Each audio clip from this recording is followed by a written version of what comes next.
It's only a kick, a jump, a block. It's only a serve. It's only a tackle, a run. It's only for the fans. After all, it's only pressure. You got this. Adidas.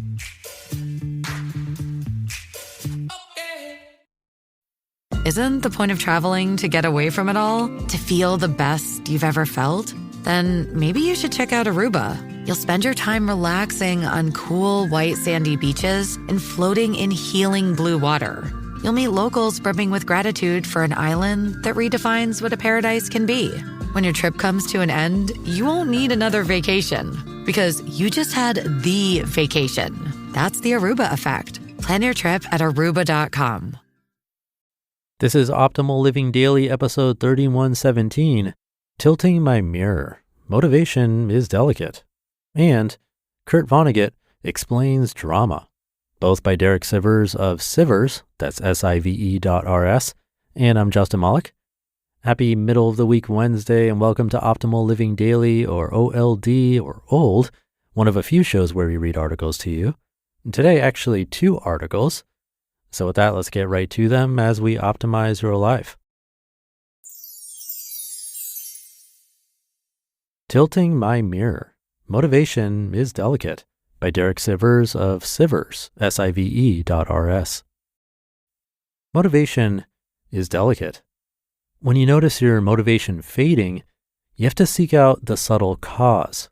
A simple tweak can make all the difference between achieving something or not. An hour outside my city, there's a little mountain range. The other side is gorgeous, but the road that crosses the mountains is very twisted with sharp turns every few seconds. The first 2 times I drove across, my kid threw up in the back seat. It's also stressful because I'm surrounded by mountain scenery, but I can't take my eyes off the winding road. Though I drive at a normal speed, the other cars follow impatiently on my tail because many of them drive this road every day. Crossing the mountains takes only half an hour, but I always arrive exhausted. The stress was affecting my motivation enough that I wanted to stop visiting. So one day, I tried a new approach. I drove really slowly. Now the turns didn't make my kids sick. Now I could afford to take a few seconds to glance sideways and appreciate the scenery. Now it wasn't stressful, except for one thing, the impatient queue of cars behind me. I care perhaps too much about other people, so just seeing them in my mirror made me go back to driving faster than I wanted, which brought back all the original problems. So I made one simple tweak. I tilted my rearview mirror up towards the ceiling so I couldn't see anything behind me. That little tweak changed everything. Now it feels like I'm almost alone on this gorgeous mountain drive, going at my own pace, not influenced or stressed by anyone else. There's a passing lane every few minutes, so when it comes, the other cars whiz by me. But for 30 minutes, they're not my problem. When I get to the other side of the mountain, I put my mirror back. Now I visit all the time, no stress at all. You know I'm going for the metaphor here. Social media comments, distracting environments, discouraging family members, your email inbox, even the toughest of us have delicate motivation. When you notice that something is affecting your drive, find a way to adjust your environment, even if that's a little inconvenient for others. Kurt Vonnegut explains drama by Derek Sivers of Sivers, that's SIVE.RS.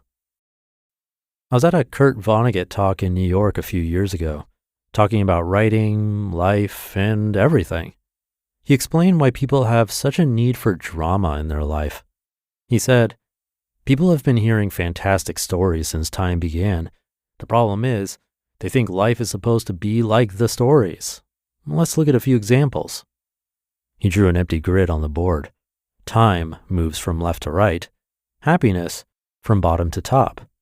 He said, let's look at a very common story arc, the story of Cinderella. It starts with her awful life with evil stepsisters scrubbing the fireplace. Then she gets an invitation to the ball. Things look up. Then the fairy godmother makes her a dress and a coach. Even better. Then she goes to the ball and dances with the prince. This is great. But then it's midnight. She has to go. Oh no, sadness. Back to her humdrum life scrubbing the fireplace. But it's not as bad as before because she's had this encouraging experience. Then the prince finds her, and the happiness factor is off the chart.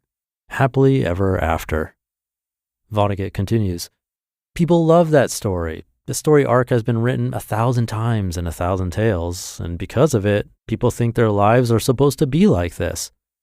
He wiped the board clean and said, now let's look at another popular story arc, the disaster.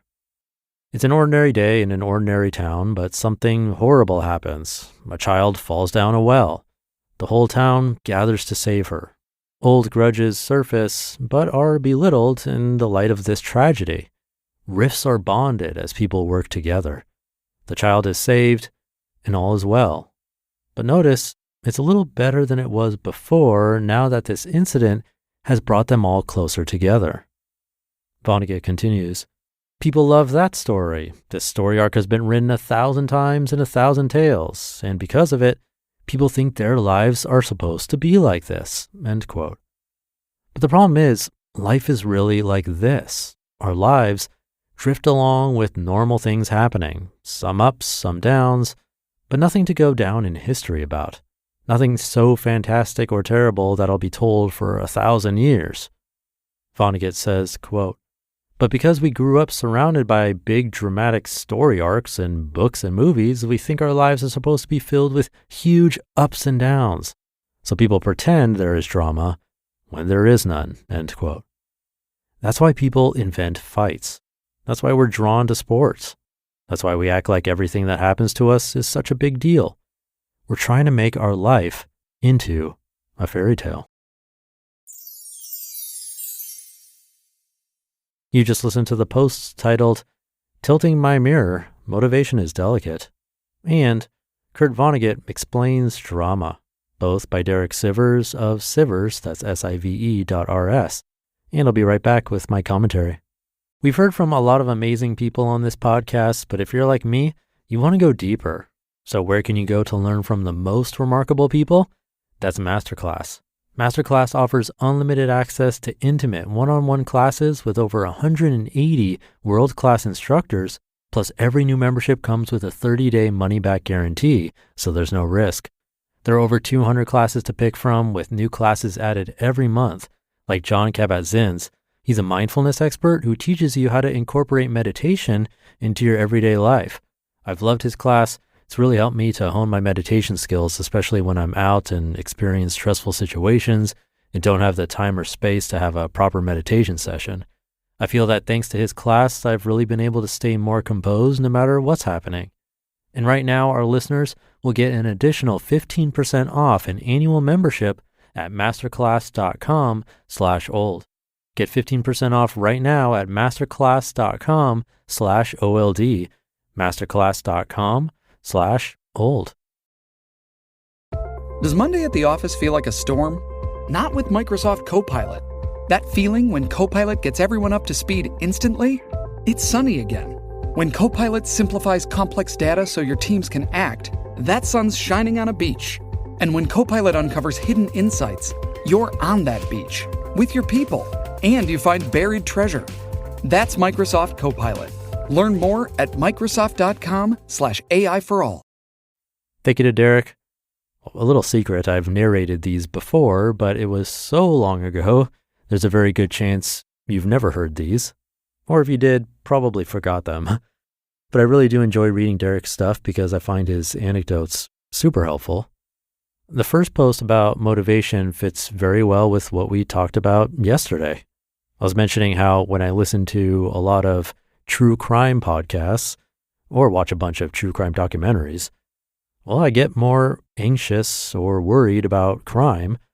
And I didn't mention this yesterday, but I become more suspicious about people around me, when in reality, it's probably hurting more than it's helping. It's causing unnecessary stress.